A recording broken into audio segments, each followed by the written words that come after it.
to join me comes to us from ESRI and Alex Martonik. Thank you very much for joining us, Alex. No, it's great to be here. Wonderful conference. Left just enough voice for you for this. Terrific. You know, ESRI does this interesting, you guys are involved in something called location intelligence. Yes. And we talk about that and talk about how you're helping businesses leverage it. Well, of course, and any discussion about location intelligence needs to be done from the context of data. So businesses now have more data than they could ever imagine, which is a good thing, but it's also kind of a detriment in and of itself. Everything from real-time sales data, market demographics, customer affinity for different brands and services, all of this can be overwhelming, and oftentimes the most difficult thing for businesses to do is make sense of all of these disparate data sources and point systems and really drive actionable insights. So that's where we come in. Location intelligence is actually applying basic cartography and geographic principles to take all these principles and put them into a kind of lens to understand on a more intuitive level. I see. Yeah, you and I, we navigate through a multidimensional world every day without realizing it. When we look at our morning commute, for example, all of the variables involved, what time are we going to leave? How many stops are we going to take? We intuitively make these complex decisions that even computers struggle with to this day. So we're taking those same principles, filtering them through spatial analytics, and offering greater insights for decision makers. I see. Gosh, I wish we had a device up here. So what you're saying is that when we look at what you do, it's more of a three-dimensional map of the data. We do everything from two-dimensional, three-dimensional. We're actually now playing around with augmented reality and VR as well through different platforms. So what's the advantage then, Alex, of being able to navigate spatially rather than just numerically? Well, very few people can actually derive actionable insights from tabular data sets or even charts, spreadsheets. We can understand and get some semblance of what the data is, but look at me. So I'm 27 years old. I'm a typical millennial, as some would say. You can have two people with very similar demographics on paper, but vastly different behaviors. Actually, one of my colleagues here who manages our smart workplaces, same age, same educational attainment, all these different factors. What we do with one of our systems called Business Analyst, we provide something called tapestry segmentation. This offers more of a persona-based, tells the story of really who lives in an area, what is it that they care about. Am I more likely to spend money on retail or services, cup of coffee in the morning, those types of things. Yeah. When we can map those out visually, we can start to see the pockets that are advantageous for retailers, or in case of offices, if you're pulling from a workforce, who's my ideal employee, where are they, how can we build to bring them in a place that they want to go to.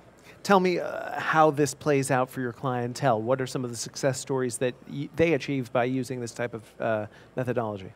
We have several customers in the retail space that they're able to more intelligently place their stores based on better intelligence, so to speak, on who it is that would actually use their services. They don't have to use guesswork anymore. They don't have to fall back on conventional commercial real estate types of principles.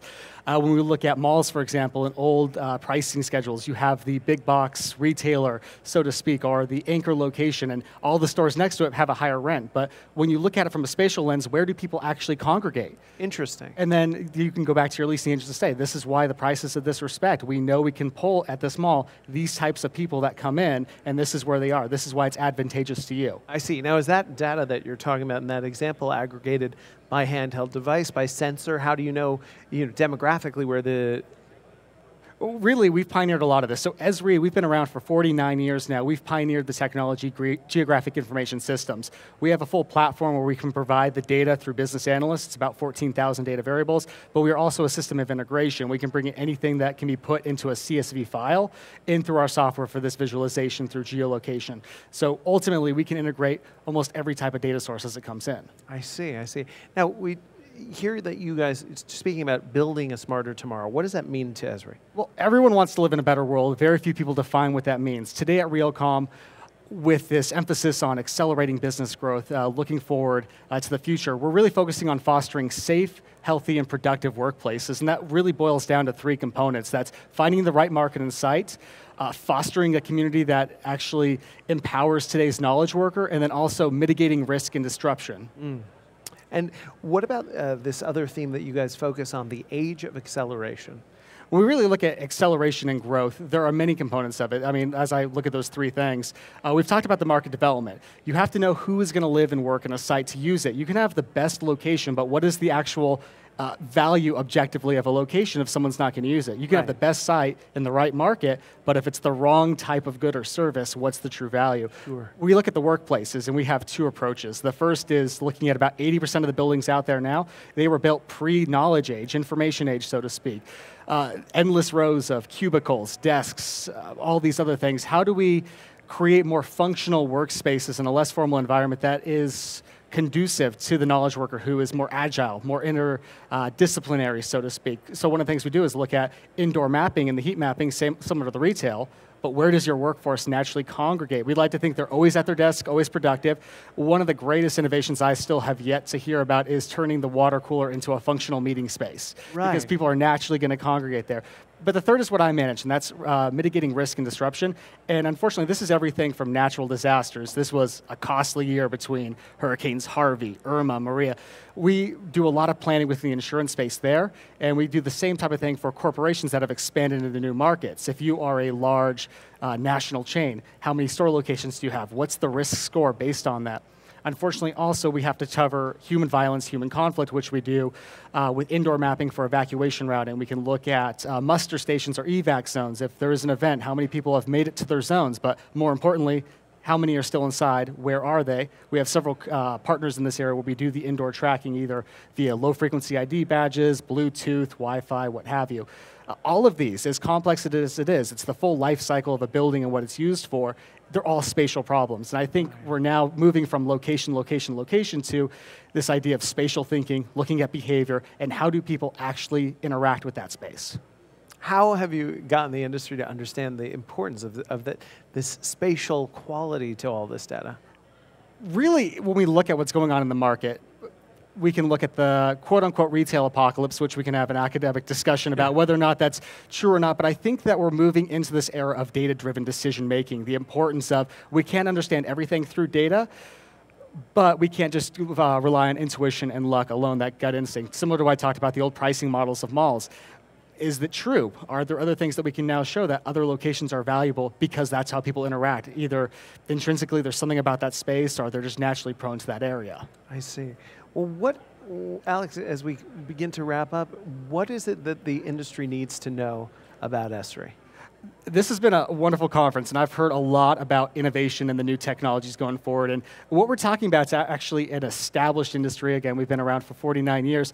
As we discuss artificial intelligence, machine learning, blockchain, all of their great uses, and I have a background in cybersecurity. I love where this industry is going. We really have to focus on the basics, and that is if we're unable to first solve the challenge of effectively communicating this complex data to people who aren't specialists, GIS, PhDs, managers, so on and so forth, if we can't quickly share relevant insights, we won't fully realize the benefits of all those technologies. So using our location intelligence platform, deriving those insights and understanding that is what leads to those smarter actions. And how can people get started if they want to start to really get their fingers into this GIS, if they want to really start to learn what it feels like to have data, not just be a static thing, but more of a dynamic, almost environment for themselves? How can they do it?